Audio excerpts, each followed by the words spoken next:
El objetivo es tentador, una bóveda que podría contener más de $30 millones.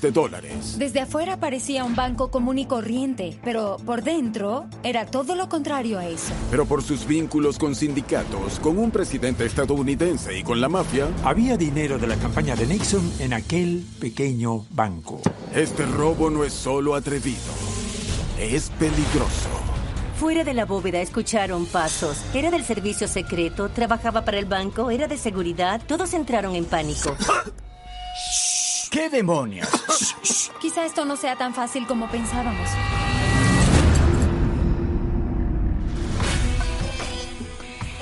Las mentes maestras detrás de todo gran robo ven lo que la mayoría no.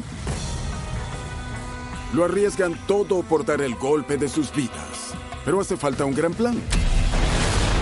El mejor equipo y el ingenio para saber escapar de la justicia.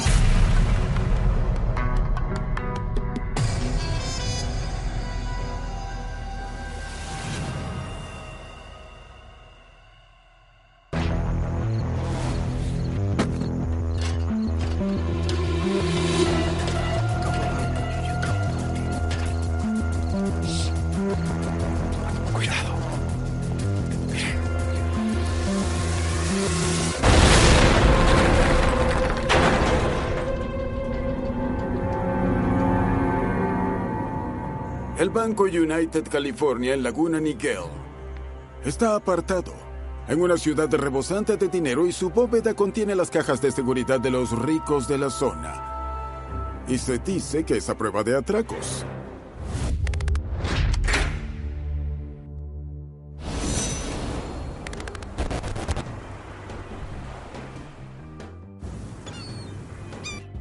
El Banco United California tenía una excelente estructura y una bóveda dentro de más de 15 metros cuadrados con paredes muy gruesas, reforzadas con barras de acero.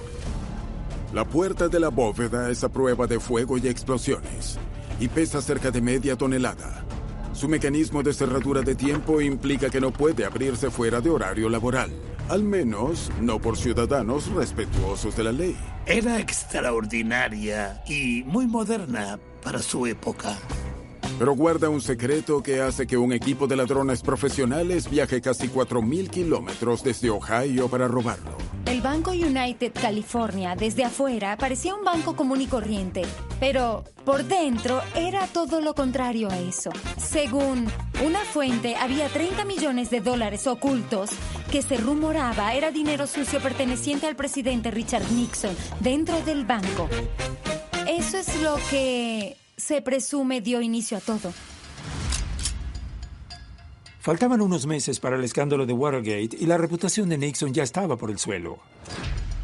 Se había postulado a la reelección y estaba acumulando dinero que a su vez provenía de fuentes tan interesantes como la Hermandad de Camioneros. Jimmy Hoffa, presidente de dicho sindicato, cumplía 4 de 13 años de sentencia por soborno y fraude. Hoffa quería salir de prisión, así que supuestamente intentó llegar a un acuerdo con el presidente Nixon. Lo que se cuenta es que Nixon, a cambio de un indulto, le pidió $3 millones y el apoyo del sindicato de camioneros. Y Hoffa aceptó esos términos. Pero hay una condición adicional. Lo que Nixon no le dijo a Hoffa fue que no podía ser líder de los camioneros durante 9 años. Y cuando salió de prisión, no solo estaba furioso, sino que quería sus $3 millones. Jimmy Hoffa se apoyó en la mafia para averiguar que el dinero, los fondos, estaban en un pequeño banco en la remota Laguna Niguel.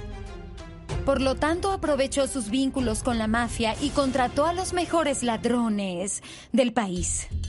A todos los mafiosos del país se les pregunta lo mismo. ¿A quién contratarían para robar un banco si su vida dependiera de ello? Hay una respuesta en común. Los hermanos Dincio, de Youngstown, Ohio. Miembros de la mafia de Cleveland, a nombre de Hoffa, contactaron a Emil Dincio y a su hermano, James Dincio.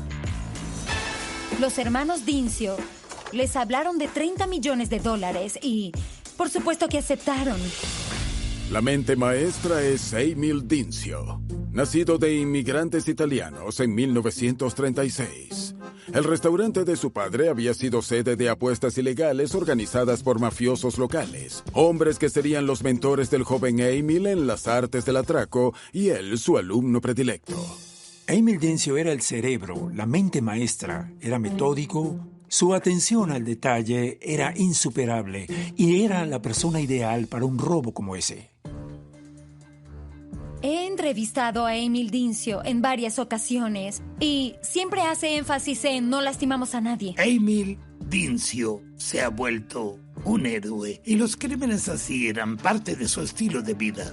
Emil no solo era el mejor ladrón del mundo, sino un gran estratega y quien reclutó al mejor equipo posible para aquel robo. Y cuando empezó a seleccionar candidatos, comenzó con su hermano James Dincio. James Dincio, el hermano mayor de Emil, era un experto en explosivos, autodidacta, y tenía talento, cosa que sabemos porque no le faltaban dedos. James y Emil habían robado bancos juntos, confiaban plenamente el uno en el otro y formaban el corazón del equipo.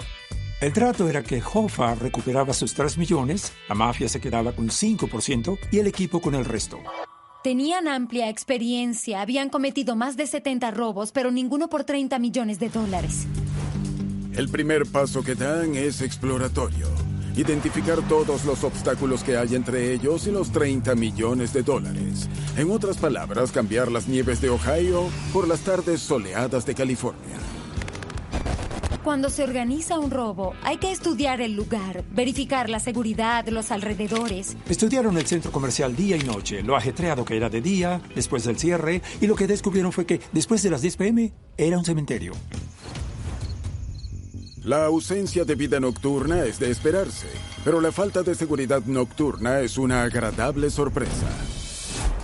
Laguna Niguel era casi un pueblo fantasma. Había muy poco respaldo policial. La jurisdicción de la zona correspondía al departamento del comisario del condado de Orange, y la Guardia Nocturna solo tenía asignada una patrulla para el condado sur, que abarcaba todo el área entre Tostin, California, y Laguna Niguel.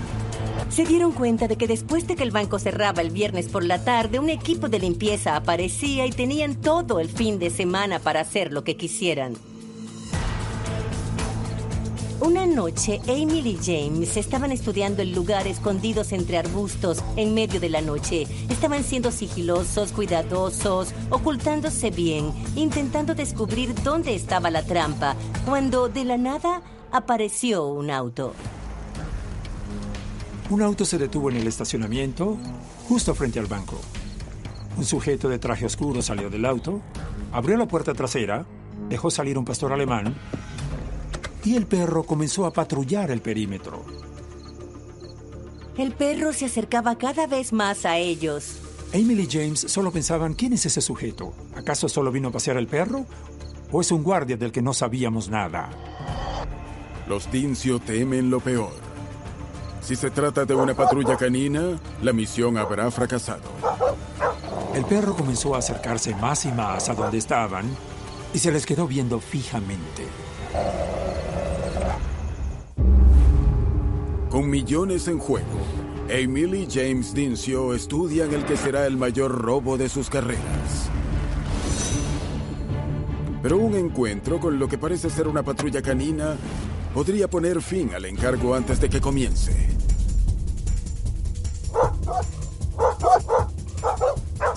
Si los descubrían, habrían planificado tanto para nada, se les habrían escapado millones y tendrían que responder ante la mafia de Cleveland. Ellos dijeron, nos descubrieron.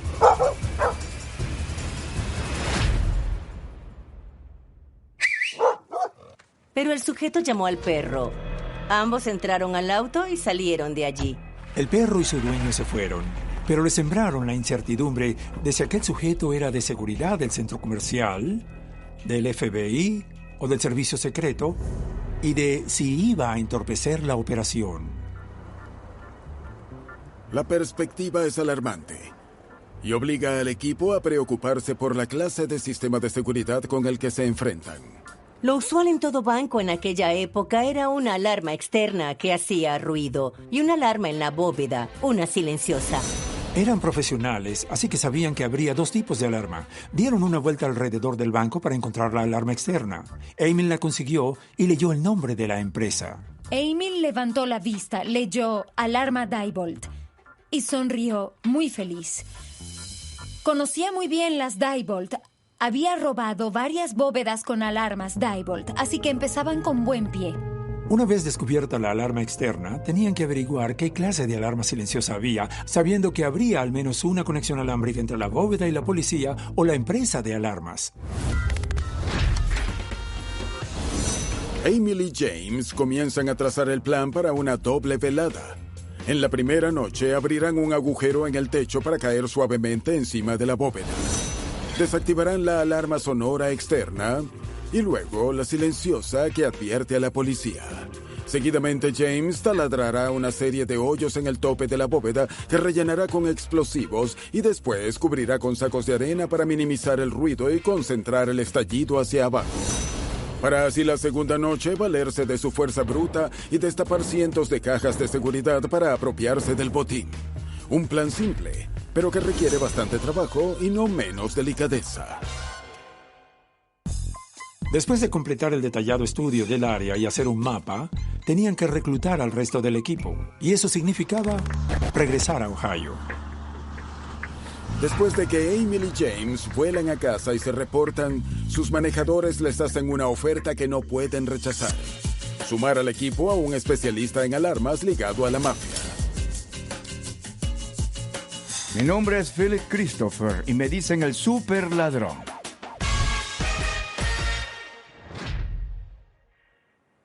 Nací y crecí en Cleveland, Ohio, y aún vivo allí. Cleveland era el hogar de algunos de los mejores ladrones del mundo. Phil Christopher era conocido por ser excelente con las alarmas. Ellos querían lo mejor. Acudieron a nosotros porque sabían de sobra que éramos buenos. Nadie desactivaba alarmas mejor que yo. Ellos querían meterme en el robo por las buenas o por las malas. Yo quería entrar porque quería llenarme los bolsillos. El siguiente recluta que los Dincio añaden al equipo es Chuck Mulligan, quien suministraría todo el material especializado para completar el trabajo sin dejar rastro. Buscaron a Chuck Mulligan porque era su cuñado, confiaban en él y ya habían trabajado con él. Mientras tanto, James Dincio comienza a fabricar algunas de las herramientas personalizadas que serán necesarias, incluyendo un taladro como ninguno que pueda hallarse en una ferretería local. El taladro giraba a 2.500 revoluciones y tenía una broca de carbono de 3/8 de pulgada que pulverizaba concreto sin hacer mayor ruido. Un detalle crítico porque así no solo podían taladrar los agujeros que hacían falta, sino que lo harían en silencio y nadie iba a escucharlos. Como abrir cajas de seguridad requiere de verdaderos músculos, la mafia de Cleveland también suma a Charles Brockle al equipo, que aparte de ser otro asociado, es primo de Phil Christopher. Era otro mafioso, había trabajado con Phil y Phil confiaba en él. Él no iba a dejar que me pasara nada malo. Éramos parientes. La mafia movió 2 de sus peones para que al dividir el dinero, nadie se pasara de listo. Con un equipo de primera, un gran plan y herramientas a la medida, empacadas y listas, es hora de volar de regreso a California. Los Dincio están decididos a que el mayor robo de sus carreras sea impecable. Cuando Charlie y yo llegamos al aeropuerto, le pregunté, Charlie, ¿dónde están nuestras licencias falsificadas? Y él dijo, las olvidé. Y yo le dije, ¿cómo diablos vamos a subir al avión sin las identificaciones? Yo debía cuidarme por mi libertad condicional. Nadie sabe cuánto más tiempo ese efectivo va a permanecer en California, así que hay que tomar una decisión. ¿Actuar ahora o esperar una semana más? Como Charlie Brockle olvidó las identificaciones, utilizaron las reales con sus nombres para subir al avión. No quería hacerlo, pero sabía que los otros chicos estaban en el avión esperándonos y no quería decir, los alcanzamos con el próximo vuelo. Una vez que llegan a Laguna Niguel, se les une el último miembro del escuadrón. El piloto de fuga y operador de radio, Harry Barber. Harry Barber era un sobrino. El atraco fue un asunto familiar, confiaban el uno en el otro. Luego de que Chuck Mulligan consigue los últimos artículos de su extravagante lista de compras, radios, nitroglicerina y un auto de escape, el equipo se reúne para los preparativos finales. Harry Barber rentó un lugar en West Nine, en Laguna Niguel, una zona de condominios a unos 3 kilómetros al este del banco. Era perfecto. Los condominios estaban junto a un campo de golf, así que nadie nos vería aproximarnos al banco.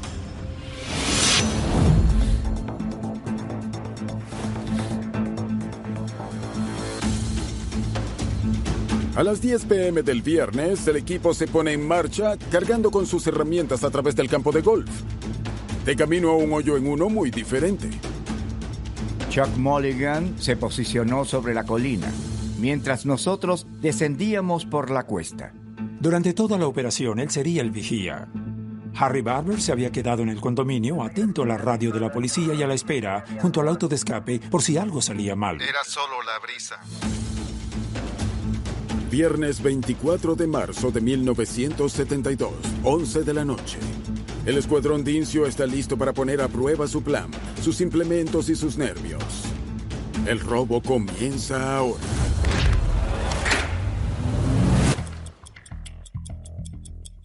Emil, James y Phil subieron por la escalera hasta el techo, dejando a Brockle abajo como vigía secundario.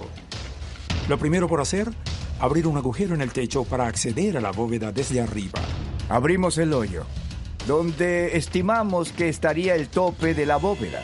Taladramos 4 agujeros en un cuadro que luego cortamos con una sierra, asegurándonos de no dejarlo caer, porque podía haber una alarma en la bóveda. Así que debíamos tener cuidado de que no se nos cayera nada. Una vez hecha la abertura, buscaron la escalera con la que habían trepado al techo y con ella bajaron a la bóveda. Emil y Phil se abren paso desde el techo para buscar la alarma silenciosa de la bóveda, tan sigilosamente como les es posible, puesto que cualquier vibración puede poner al equipo tras las rejas. Emil y yo bajamos con cuidado hasta el tope de la bóveda. Buscamos con la vista un cajetín eléctrico con los cables de la alarma que salían de la bóveda. Entraron por el techo intentando encontrar la alarma, buscando un cableado en alguna parte. Phil y Emil al fin consiguen el cajetín eléctrico que debe contener los cables de la alarma silenciosa, pero no logran distinguir cuáles son, ni siquiera si están allí. Necesitaban conseguir unos cables que pasaban por el cajetín y estaban en frecuencia con la policía, pero no había manera de que encontraran nada. ¿Acaso subestimaron la pequeña sucursal? ¿Contará con un sistema de alarma silenciosa que nunca han visto? Con millones en riesgo y la mafia de Cleveland a la espera de resultados, necesitan respuestas y rápido. Pensaban, es más difícil de lo que creíamos. ¿En qué nos metimos? ¿Qué hacemos? Entraron en pánico. En Laguna Niguel, un escuadrón élite de criminales intenta robar $30 millones del Banco United California. Pero la alarma silenciosa que necesitan encontrar pareciera también ser invisible. Emil dijo, tal vez no hay alarma, y yo le dije, vamos, tiene que haber una. Sal de allí. Empecé a hacer lo mismo que él, hasta que dije, maldición, tienes razón. ¿Qué es esto? Tiene que estar por aquí. En medio de aquella situación tan intensa, con el tiempo en contra, y no podían hallarla. Dije, a lo mejor hay otro cajetín por aquí. Así que buscamos y no lo encontramos. Y cuando nos dimos cuenta de la hora que era, salimos de allí. Después de horas de búsqueda, decidieron reagruparse en el condominio. Pero antes de dar la velada por terminada, se cubrieron las espaldas. Al agujero que le habían abierto al techo le colocaron una tapa y lo sellaron con una capa de alquitrán. De ese modo, quienes vivían más arriba y podían ver el techo no notarían la diferencia.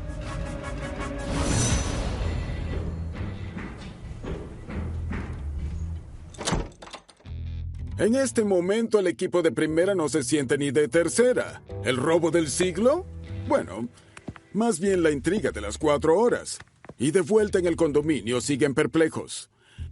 Y si es cierto que haya una conexión entre Nixon y el banco, quizás el sistema de seguridad sea algo que nunca antes hayan visto. O bien, lo que Phil Christopher tiene en mente. Se me ocurrió, después de mucho pensarlo, si no era posible que tenían un sistema viejo, pero no era posible. ¿O si era? Phil sospecha que la alarma silenciosa puede ser del tipo más simple que hay. Una configuración tan anticuada que no se les había ocurrido que un banco bien resguardado aún la utilizara. No estaban seguros. Parecía demasiado simple para estar allí. Creían que para anular el sistema de alarma harían falta herramientas sofisticadas. Pero ¿qué tal si era una alarma vieja? Emil y James intercambiaron miradas y me vieron, porque era posible, ¿saben? La noche del segundo día, el escuadrón vuelve a atravesar el campo de golf para llegar al banco y ver cómo recuperar el tiempo perdido. Como la mafia de Cleveland había indicado que podía haber fondos de la campaña de Nixon en el banco, se preguntaban, ¿de verdad era tan simple? El equipo arriesga 30 millones con la corazonada de Phil. Pero antes de siquiera atreverse a puentear la alarma del interior de la bóveda, Emil Dincio tiene que inhabilitar la exterior. Para lo cual se inspira en el popular deporte local. Para neutralizar la alarma, Emil utilizó una espuma líquida que se utiliza para reparar tablas de surf. Taladró un agujero en la caja de la alarma por el que inyectó una espuma de secado rápido para que las campanas no sonaran. Ya habiéndose encargado de la alarma exterior, solo debían puentear la alarma silenciosa. Y al parecer, Phil tenía razón. Era una alarma con control de lazo cerrado. La alarma con control de lazo cerrado puede puentearse con solo crear un bucle que evita que el circuito se rompa. Así el sistema de alarma pensaba que seguía custodiando la bóveda. Si lo cortábamos, se volvía un circuito abierto y la alarma se encendería. Es decir, que no podían romper el circuito, así que cortaron el alambre y lo soldaron casi al instante.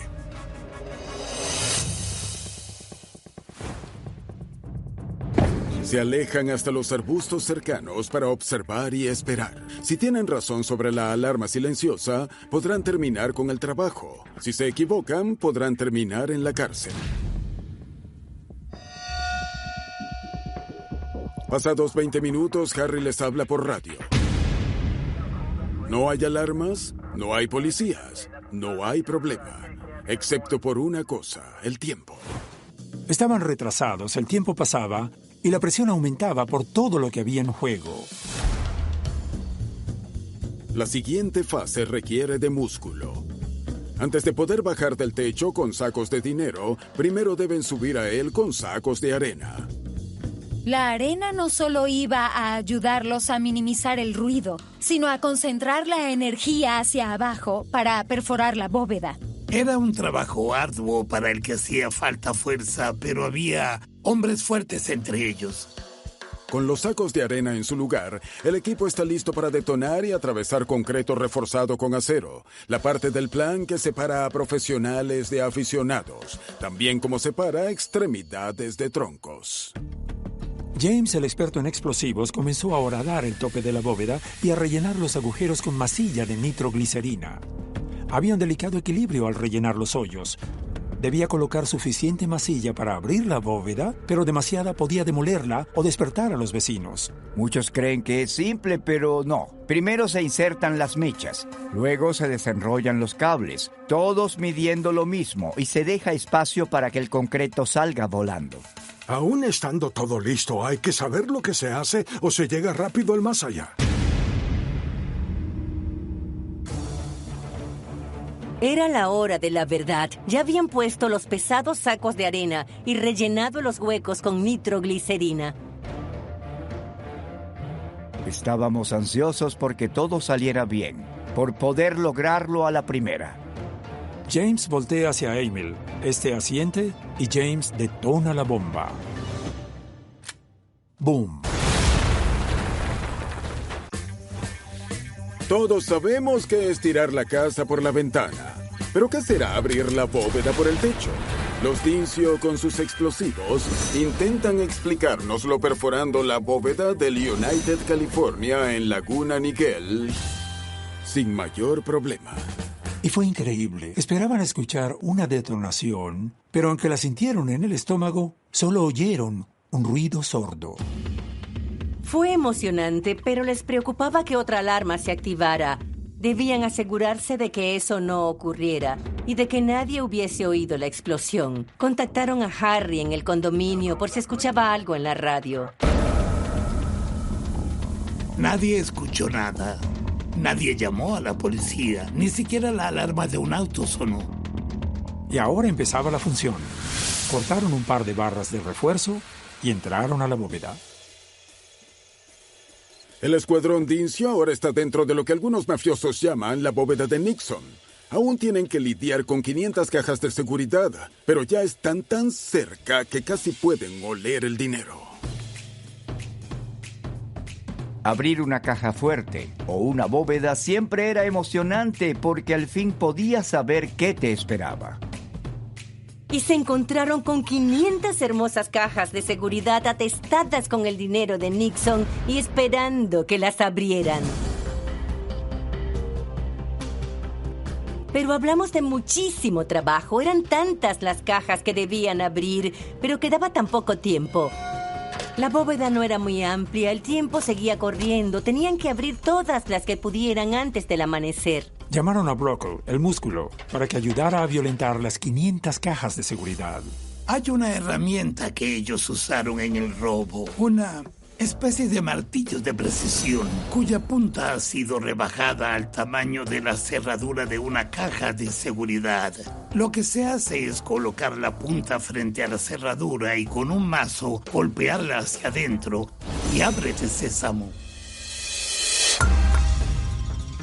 Charlie y yo comenzamos a trabajar, martillando y golpeando las cajas, reventándolas. Consiguieron dinero, joyas, objetos valiosos. Era el golpe de sus vidas. Había tanto dinero allí que el corazón se me salía del pecho. Era tal la emoción que me ardían los ojos, entre la adrenalina, el calor y el esfuerzo. Faltando menos de 5 horas para el amanecer, la pandilla de los Dincio trabaja con esmero para extraer cuanto dinero pueden de allí. Pero los retrasos les juegan en contra y todavía no han encontrado el supuesto efectivo de Nixon. Ya casi amaneciendo, deben tomar una decisión de $30 millones. Ellos tuvieron que decidir si seguir avanzando o sacar de allí lo que podían. Antes de que amaneciera y sin haber terminado, se decidieron. Era hora de salir. Ante una oscuridad menguante, los Dincio se retiran a la seguridad del condominio, donde pasan todo el domingo debatiendo si darse por satisfechos con lo que tienen o arriesgarse a volver por más. La ansiedad los consumía, pero escucharon la radio de la policía todo el día y nada. Laguna Niguel seguía sin enterarse de que ya era más pobre. Tenían un gran equipo y una gran oportunidad, así que decidieron regresar. Los ladrones concuerdan en que volver a la bóveda la noche del domingo es menos peligroso que volver ante la mafia con las manos vacías. No tenían que puentear o detonar nada. Solo debían pasar la noche abriendo cajas fuertes y volviéndose millonarios. Era literalmente un tesoro. Estaban exhaustos, pero felices, hasta que de la nada, Mulligan los llama por radio. James dijo, cállense, cállense. Nos detuvimos. ¿Qué pasa? ¿Qué? Señaló la radio y escuchamos a Mulligan decir, alguien parqueó frente al banco. Y se pone peor. Mulligan les informó que un sujeto había salido del auto y se dirigía al banco. Se imaginaron lo peor. Yo dije, maldición. Y luego Chuck dijo, está entrando al banco. Estábamos perdiendo la cabeza. ¿Qué vamos a hacer ahora? Entró y nos quedamos escuchando, porque no lo entendíamos. Habíamos apagado las alarmas, ¿saben? ¿Qué es lo que está pasando? Fuera de la bóveda escucharon pasos que avanzaban lentamente por el banco, mientras trataban de no hacer ningún ruido o el menor ruido posible. Hicimos silencio, pero de repente Charlie tosió. y volteamos a verlo como diciendo, ¿qué demonios? El escuadrón Dincio por fin ha descubierto el verdadero botín cuando recibe una inesperada visita. Y en el momento más inoportuno, a Charlie Brockle se le hace un nudo en la garganta, literalmente. Emil y James también lo veían, incrédulos. Tosía y escuchábamos para saber si nos había oído. Estaban casi en un armario, además lleno de polvo, de partículas de concreto, y uno de ellos no podía dejar de toser. Charlie tosió otra vez, no lo podía creer. Le dije, ¡sal de aquí, demonios! ¿Saben? Quiso mover la escalera para poder subirse a un gabinete y luego salir por el agujero. Hasta que lo tomamos por los pies y casi lo arrojamos por ese hoyo, para sacarlo de allí de una vez. Y luego esperaron por 30 angustiosos minutos. Al fin volvieron a escuchar a Mulligan por radio. El sujeto se había ido. Harry también se pronunció. La policía no había sido contactada. Reunieron tanto dinero como pudieron y salieron de allí. Así que cuando el sujeto salió y entró a su auto y se fue, nos dijimos, vámonos ya.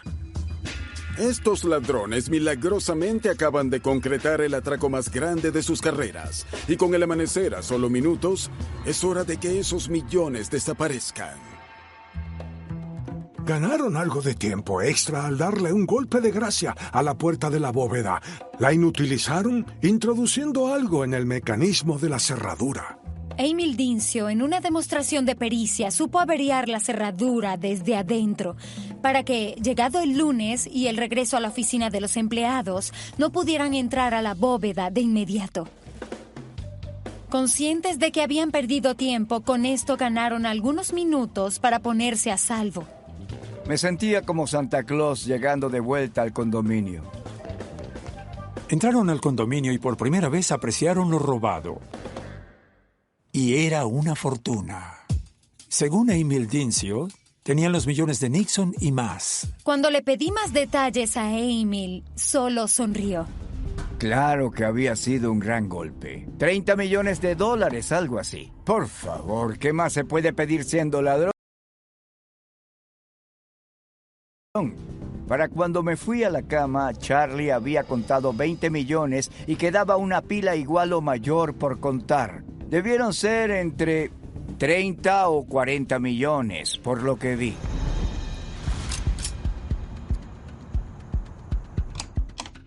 Y para cuando el banco abrió sus puertas el lunes, los chicos ni siquiera seguían en California. Los de Cleveland estaban en un vuelo a casa. Emil, James y Chuck camino a Las Vegas a buscar intermediarios. Recuerdo que a media mañana mi compañero en esa época me dijo, acaban de llamar del United, California. Dicen que no pueden abrir la bóveda, que al parecer nos necesitan, que hay un agujero en el techo. Jim respondió, no toquen nada, ya vamos para allá. Conduje hasta el banco, subí al techo y de repente vi la bóveda por dentro, debajo de mí. En ese instante supe que sería el caso de mi carrera. Al principio, los investigadores temen que hayan robado $50,000, pero las pérdidas muy pronto superan los 2 millones. 4 millones. 8 millones. Que es cuando los agentes del FBI comprenden que nunca habían visto atraco igual. Informamos que había sido grande y que íbamos a necesitar más agentes. Yo estaba al frente de atracos a bancos en la oficina de Los Ángeles al momento del robo en Laguna Niguel y me involucré tan pronto se supo que las pérdidas eran mucho más cuantiosas. Cuando el FBI entendió la seriedad del caso, asignó 8 agentes. J. Edgar Hoover era el director del FBI en aquella época. Era un sujeto altamente motivado y eso nos motivaba a nosotros. Tan pronto J. Edgar Hoover se involucró, el número de agentes pasó de 8 a 125 en 2 semanas. Hoover, tras apuntar al FBI personalmente al caso, esparce rumores sobre lo que puede haber sido robado de aquel pequeño banco en Laguna Niguel. Mientras que a más de 3.000 kilómetros, el escuadrón está seguro de no haber dejado rastro. Tanto así que cuando a Emil Dincio le ofrecen otro encargo, su arrogancia acepta por él. Decidieron cometer un nuevo atraco. Esta vez en Lordstown, Ohio, a un banco frente a una fábrica de General Motors. Cuando le pregunté a Dincio por qué lo había hecho si ya tenía tanto dinero, dijo que era una oportunidad inusual y valía la pena. Siento que no debimos haber aceptado el golpe de Lordstown.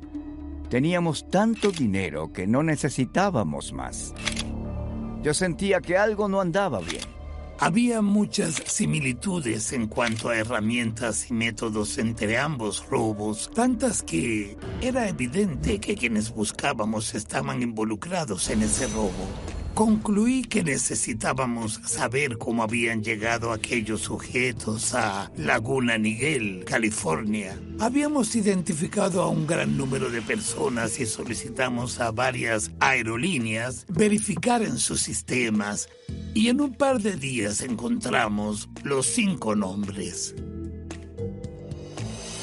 De verdad los admiro. Eran fantásticos ladrones de bancos, pero pésimos criminales. De los registros telefónicos surgió un testigo llamado Earl Dawson, que vivía en Tustin, California, y era amigo de Mulligan.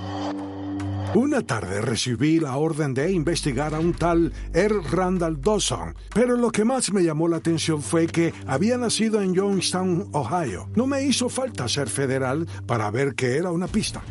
Frank Cali y su compañero le hacen una visita a Earl Dawson para mostrarle fotos de los sospechosos. De inmediato, identifica a Chuck Mulligan, diciendo que su viejo amigo de Ohio le había pedido estacionar un auto en su garaje por unas semanas. Mientras hablaba con él, el teléfono sonó. Él contestó, me vio y dijo, dame un segundo, ya te atiendo. Y me dijo, es Mulligan.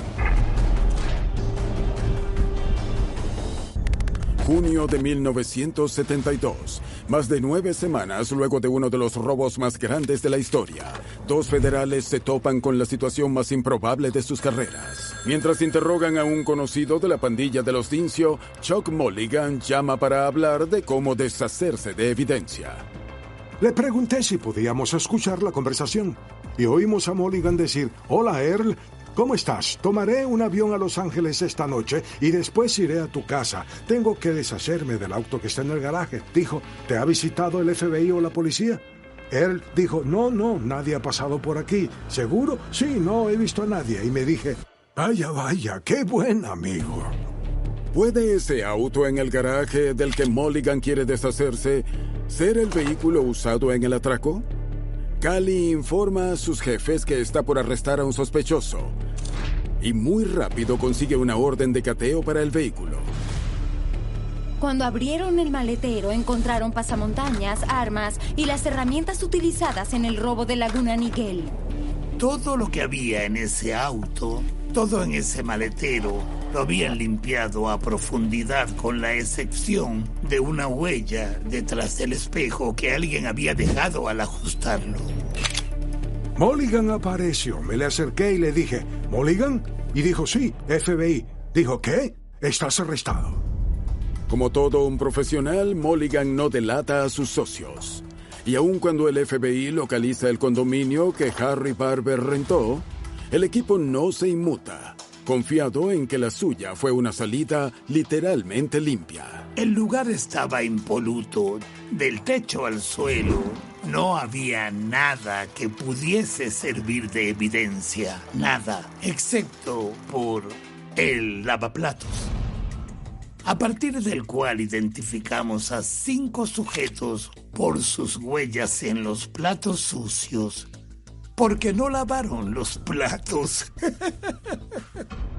Ya sabían quién lo había hecho. Lo sabían. Lo que no sabían era cómo atraparnos. Por eso nos seguían día y noche. Tenían un gran plan. Los miembros del equipo adecuados, el banco correcto, lo tenían todo, pero se volvieron engreídos y robaron el Lordstown.